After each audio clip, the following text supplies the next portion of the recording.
Wellcasters! It's getting colder and colder outside, and supermarkets have finally sold the last of their Thanksgiving turkeys. So you know what that means. It's coming up on finals!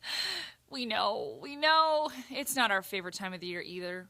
Upcoming tests mean long nights of studying, stress, and probably some nightmares that involve either sleeping through your English exam or walking into class naked.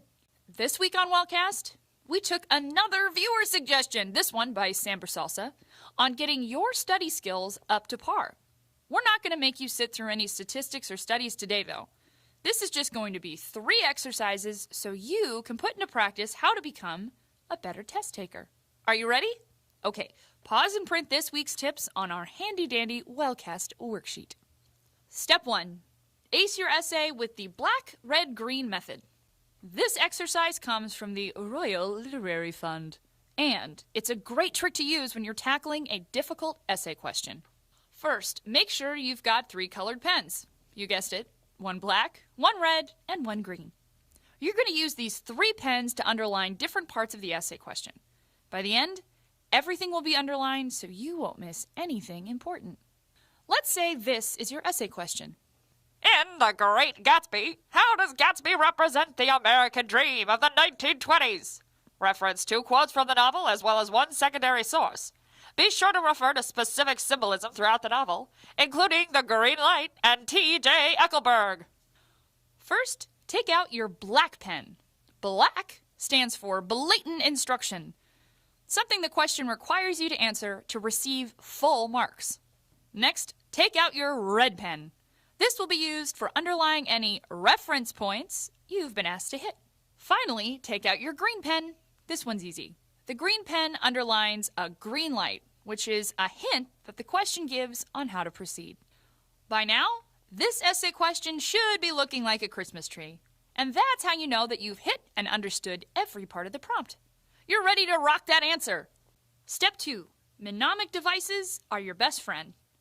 Basically, a mnemonic device turns a long string of information into something short, interesting, and above all, memorable. The best mnemonic devices have one thing in common. They create a striking visual image in your mind. For example, a common mnemonic device is the sentence, "Each good bird does fly." That's one way to remember the lines in a staff of music. E, G, B, D, and F. But flying birds aren't very striking. If you're sitting in a classroom chewing on your pencil, a flock of birds might not pop into your head right away if you're straining to remember a musical staff. But what about, "Each gap-toothed billy goat dances fast"? Yep, that's more like it. Step 3. Give a speech. The link between hearing something and remembering it has been proven time and time again. Studies have found that people who have difficulty hearing in certain situations are also more likely to have memory impairment. So, what does that mean?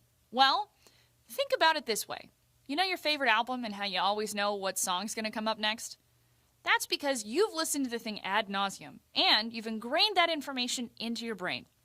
So, why not use this useful hack to help you remember the information for a test? The more you hear yourself saying the notes, the better you'll be at remembering them the next day.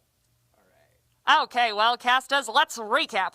Finals week should be a breeze with Wellcast on your side. Today you learned the black, red, green method for tackling an essay question, going for those helpful mnemonic devices to get you out of a slump, and we practiced a great way to memorize a ton of information out loud.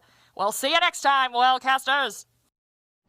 Tweet us at WatchWellcast, email us at watchwellcast@gmail.com, or leave a comment down below. We'll see you next time.